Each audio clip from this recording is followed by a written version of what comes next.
अस्सलाम वालेकुम dear student, welcome to my YouTube channel. तो स्टूडेंट, हमारा आज का टॉपिक है magnetic field due to current carrying solenoid. तो ये एम्पियर लॉ की एप्लीकेशन है, बहुत ज़्यादा इंपॉर्टेंट आर्टिकल है। तो चलिए वर्किंग स्टेप्स की तरफ बढ़ते हैं कि हमने क्या क्या यहाँ पे लर्न करना है। तो first of all step number one में हम देखेंगे what is solenoid, actually solenoid क्या होती है। फिर हम देखेंगे यूज़ एम्पियर लॉ का इस्तेमाल करेंगे, क्योंकि मैंने पहले ही बता दिया आपको ये एम्पियर लॉ की एप्लीकेशन है। देन हम क्या मालूम करेंगे जी, magnetic field inside the solenoid. तो पहले मैग्नेटिक फील्ड इनसाइड मालूम करेंगे सोलिनॉइड के अंदर। देन फिर हम magnetic field outside the solenoid मालूम करेंगे और देखेंगे कि कौन सा स्मॉलर है, कौन सा वीकर है और कौन सा स्ट्रॉन्गर है। तो चलिए मैथमेटिकल ट्रीटमेंट की तरफ बढ़ते हैं और स्टेप की तरफ बढ़ते हैं। फर्स्ट ऑफ ऑल हम ये देख रहे हैं कि व्हाट इज सोलिनॉइड। सोलिनॉइड क्या होता है? A long tightly wound cylindrical coil is known as solenoid। भाई एक स्प्रिंग की तरह कॉइल होती है जी, उसके कुछ टर्न्स होते हैं, कुछ लेंथ होती है, कुछ क्रॉस सेक्शनल एरिया होता है। बिल्कुल आप एक स्प्रिंग समझ लें, उस तरह की एक कॉइल होती है, उसको हम सोलिनॉइड कहते हैं। ठीक है, तो केस नंबर वन स्टडी करते हैं जी। Magnetic magnetic field inside current carrying solenoid. तो consider a solenoid of n turns and with length l as shown in figure. तो हमारे पास ये देखें जी, एक सोलिनॉइड आ गई। तो मैंने ऊपर बोला था आपको एक स्प्रिंग की तरह होती है कॉइल। तो एक स्प्रिंग की तरह की कॉइल है और इसमें लेंथ इसकी l दी गई है, ये l लेंथ है। और इसके ये जो टर्न्स हैं ये वाले, ये हमने सपोज कर लिए ये n है। सही हो गया। अच्छा जी, आगे बढ़ते हैं। Number of turns per unit length कितना है, वो स्मॉल एन से हम उसको डिनोट करेंगे और that is an divided by L. यानी ये पूरी की पूरी लेंथ कितनी है, एल है। अगर हम इसके यूनिट लेंथ कंसीडर करें तो उसके अंदर कितने टर्न्स आएंगे, आप इस एन को इस एल पे डिवाइड कर देंगे तो उसी को number of turns per unit length हम बोलते हैं और इसको स्मॉल एन से डिनोट करते हैं। ठीक हो गया जी। नेक्स्ट बढ़ते हैं जी। ये हमारे पास वही सोलिनाइड है। Let I is the amount of current flows through the solenoid. तो इसमें से करंट कितनी गुजरती है, आई वन दे सके। इस साइड से करंट आई एंटर हुई और इसमें से राउंड लेती हुई, चक्कर लेती हुई यहाँ से आउट हो गई। ठीक हो गया जी। तो ये करंट कैरिंग सोलिनाइड बन गई। Okay, due to this current magnetic field B is generated along the axis of solenoid inside the solenoid. तो यहाँ पे आपको पता है कोई भी करंट कैरिंग कंडक्टर जो होता है वो एक मैग्नेट की तरह बिहेव करता है और हर मैग्नेट का एक मैग्नेटिक फील्ड भी होता है, जाहिर सी बात है। तो इसका भी मैग्नेटिक फील्ड बनेगा, वो कैसा बनेगा देखिए जी, ये जी इस तरह का बनेगा। ये दरमियान में क्या होगा, यूनिफॉर्म होगा, पैरेलल होगा और यूं यूं हम साइड वाइज मूव करते जाएंगे तो ये थोड़ा सा टिल्ट होता जाएगा ऐसे। ठीक है, तो तकरीबन इस तरह की ये इसकी शेप बनेगी। ठीक है, इसको हमने बी मालूम, बी से डिनोट करना है और ये इन साइड हमने मालूम करना है। ये हमारा केस नंबर वन है। So to find the magnetic field we use Ampere law inside the solenoid. तो इनसाइड दी सोलिनॉइड हमने मैग्नेटिक फील्ड मालूम करना है। तो मैथमेटिकल ट्रीटमेंट के लिए हमने इसके लिए एम्पियर लॉ का इस्तेमाल करना है। एम्पियर कैसा होता है, तो देखिए जी यहाँ पे फिर ये देखिए, consider an Amperian surface या loop in the form of rectangle ABCD as shown in the figure। Ampere law इस्तेमाल करने के लिए हमें एक एम्पीरियन सरफेस की जरूरत होती है। जैसे आप जानते हैं गॉसेस लॉ इस्तेमाल करने के लिए गॉसियन सरफेस की जरूरत पड़ती है। और इसी तरह एम्पियर लॉ को इस्तेमाल करने के लिए एक इमेजिनरी सरफेस की ज़रूरत होती है जो क्लोज होती है और उसको हम एम्पीरियन सरफेस बोलते हैं। तो ये किसी भी फॉर्म में ले सकते हैं। तो हम यहाँ पे किस फॉर्म में लेंगे, रेक्टेंगल की फॉर्म में लेंगे। तो ये देखिए, ये आपके पास एक सरफेस आ गई। तो A B C D A, ये एक रेक्टेंगल बन गई।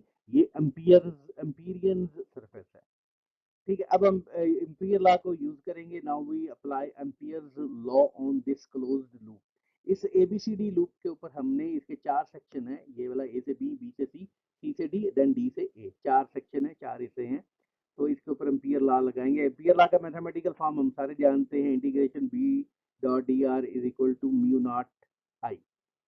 ओके, अब चूंकि मैंने अभी बोला कि इसके चार हिस्से हैं तो आपने इस इंटीग्रेशन को 4 हिस्सों में ब्रेक कर देना है। ये देखिए जी, ये पहला हिस्सा ए से बी, ये वही टर्म है जो यहाँ लगी हुई है।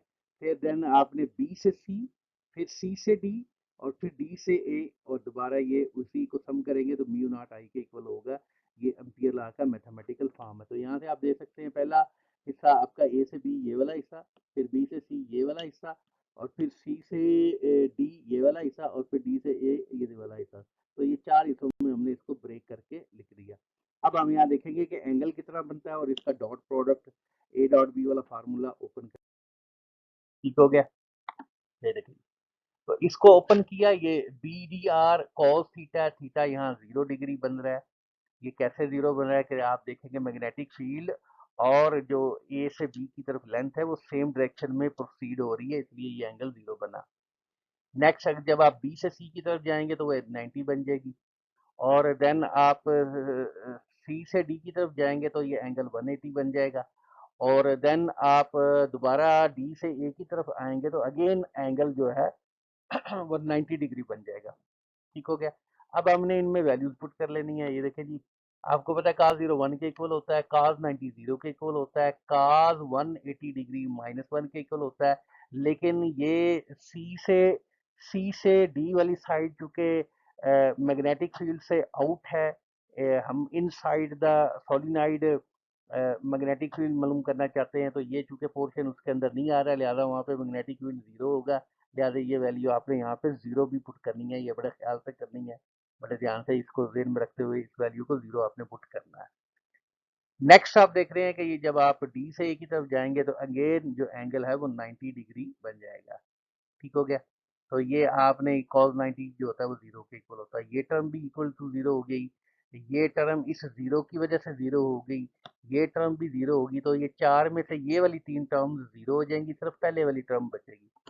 पहले वाली टर्म को आपने लिख दिया ए से बी, बी डी आर, और ये म्यू नॉट। बी चूंकि कांस्टेंट है, हम इनसाइड द सोलिनॉइड जो होता है वो मैग्नेटिक फील्ड यूनिफॉर्म होता है, कांस्टेंट होता है, इसलिए बी को आप आउटसाइड द इंटीग्रेशन भी लिख सकते हैं। देखिए बी को हमने इंटीग्रेशन से आउट लिख दिया, और ये डी आर जो है वो इसके इक्वल आ जाएगा। ओके, अब we suppose the length of loop from A to B is H. Suppose कर लिया ए से बी तक वो जो एम्पीरियन सरफेस थी उसकी लेंथ जो है वो एच है। तो ए से बी डी आर जो है वो एच के इक्वल आ जाएगा। अब ये जो इतनी टर्म है ये एच के इक्वल आ गई, तो इक्वेशन नंबर 1 जो है वो रिड्यूस हो जाएगी इस तरह, BH is equal to mu naught I, and say this is equation number 2। अब जी हम यहाँ पे करंट की वैल्यू निकालनी है, तो सबसे पहले सपोज हम करेंगे unit length of solenoid has turn, वो कितने हैं n। तो आपने पीछे पढ़ा था number of turn per unit length, शुरू में बिल्कुल ही पहली स्लाइड में हमने देखा था, उसको हमने n बोला था। तो यूनिट जो लेंथ में नंबर ऑफ टर्न्स है अगर वो n है, तो h नंबर ऑफ टर्न्स में कितने, h लेंथ में कितने नंबर ऑफ टर्न्स हो गए। सिंपल यूनिटरी मेथड है, आपने h को इस n से क्या कर देना है, मल्टीप्लाई कर देना है। ओके, ये बात ध्यान में रख लेनी है। अब सपोज करें, suppose one turn off solenoid has current I not. Suppose कर लिया हमने हमारे पास n नंबर ऑफ टर्न थे सोलिनॉइड के, तो एक टर्न में से जो करंट गुजर रही है वो आई नॉट है। तो बताएं ये जो NH टर्न होंगे उसमें कितनी करंट गुजरेगी। तो NH turn off solenoid has current क्या है, आपने NH को इससे क्या कर दिया, मल्टीप्लाई। सिंपल यूनिटरी मेथड इस्तेमाल की है, कोई इसमें लंबी चौड़ी साइंस रॉकेट साइंस नहीं है। सही हो गया। तो इस करंट को हम आई भी कह सकते हैं। ये देखिए इस करंट को हमने आई से डिनोट कर लिया और इसको हमने मल्टीप्लाई कर लिया, तो एन एच आई नॉट के इक्वल आ गया। इस क्वेश्चन नंबर 3 को क्वेश्चन नंबर 2 में पुट करेंगे तो you will get B you is equal B H is equal to mu naught N H I naught. ये वाला एच इस वाले एच से क्या हो गया, कैंसिल, एंड फाइनल आंसर आपके पास ये आया, B is equal to mu naught N I naught. ठीक है, where this n is number of turn per unit length and this is mu naught permeability of free space, और ये आई not एक turn में से गुजरने वाली करंट है। तो इससे आप मैग्नेटिक फील्ड मालूम कर सकते हैं इनसाइड द सोलिनॉइड। ये ध्यान में रखिएगा, this is for inside the solenoid, outside नहीं। आउट नेक्स्ट केस में डिटरमिन करेंगे केस नंबर 2। तो यहाँ पे हम मैग्नेटिक फील्ड मालूम करेंगे outside the current carrying solenoid. तो वही चीज आपने दोबारा कंसीडर करनी है, राइटिंग वही करेंगे कि कंसीडर आपके पास एक सोलिनॉइड है, उसके नंबर ऑफ टर्न्स क्या है, एन है, उसकी लेंथ क्या है, एल है। तो ये देखिए, ये डायग्राम में आपको दिखाया गया है। तो सपोज कर लिए इसके नंबर ऑफ टर्न एन है, उसकी लेंथ एल है। ठीक है, ये वही पहले वाली सोलिनॉइड कंसीडर कर ली। So to calculate the magnetic field outside the solenoid, we imagine an Amperian loop in the form of circle of radius। अच्छा जी, ये मसला ये है कि अब हम पहले हमने इस सॉलिडाइड के अंदर मैग्नेटिक फील्ड मालूम किया था। अब हम इस सॉलिडाइड के बाहर जो कि वीक फील्ड बनेगा, कमजोर होगा, जाहिर है। जो जो आप सेंटर से, सेंट्रल एक्सिस से अवे मूव करते जाएंगे और आउटसाइड दी सॉलिनाइड हो जाएंगे, आपका फील्ड जो है ना, वो मैग्नेटिक फील्ड वीक वीक और वीकर होता जाएगा। तो फर्ज कर लिया कि हम, ये एक पॉइंट है, ये देखिए, ये पी एक पॉइंट है। इस पॉइंट के ऊपर आप मैग्नेटिक फील्ड मालूम करना चाहते हैं इस करंट कैरिंग सोलिनाइड की वजह से। तो यहाँ पे लिखा है कि जी सबसे पहले हमें एक एम्पीरियन लूप या एम्पीरियन सर्कल कंसीडर करना पड़ेगा। उसके रेडियस को हमने आर सपोज करना है, एम्पीरियन सरफेस बनाएंगे, ये एम्पीरियन सरफेस बन गई। ये सर्कल जो है, ये एम्पीरियन सरफेस है, एम्पीरियन एम्पीरियन लूप भी कह सकते हैं। और सपोज कर लिया इसका रेडियस आर है, ये जी रेडियस आर बन गया। अब इस लूप के ऊपर हमने एम्पियर लॉ अप्लाई करना है। तो नेक्स्ट स्लाइड की तरफ बढ़ते हैं। तो we apply Ampere's law on circular loop. तो ये देखें, ये एम्पियर लॉ है, B dot D R is equal to mu naught I naught. और ये आपने इसका ए डॉट बी वाला फार्मूला ओपन कर दिया, ये वाला। और कॉज यहाँ पे जीरो, अब जीरो कैसे है, इस डायग्राम को देखें। जो मैग्नेटिक फील्ड है, चूंकि वेक्टर क्वांटिटी है और वो चूंकि सर्कुलर है, तो सर्कल में जो चीज़ होती है वो अलॉन्ग द टेंजेंट होती है जब आप उसकी डायरेक्शन लेते हैं। और ये जो डी आर है, ये क्या है, लेंथ एलिमेंट है। तो आप देखेंगे कि ये और इसके साथ ये वाला दोनों ये सेम पॉइंट में है और पैरेलल में, लिहाजा ये एंगल जीरो होगा। तो लिहाजा ये वाला एंगल आपने क्या किया, जीरो ले लिया। तो ये cos जीरो वन के इक्वल हो जाएगा। और b जो है वो कांस्टेंट है, ये इंटीग्रेशन से बाहर, आप इसको यूं भी लिख सकते हैं। अब आप इतनी चीज को देखें, अगर ये डी आर छोटी सी लेंथ है, अगर आप इंटीग्रेट करें पूरे सर्कल को, तो ये 2 पाई आर बन जाएगा। ये रेडियस आर है, ये वाला।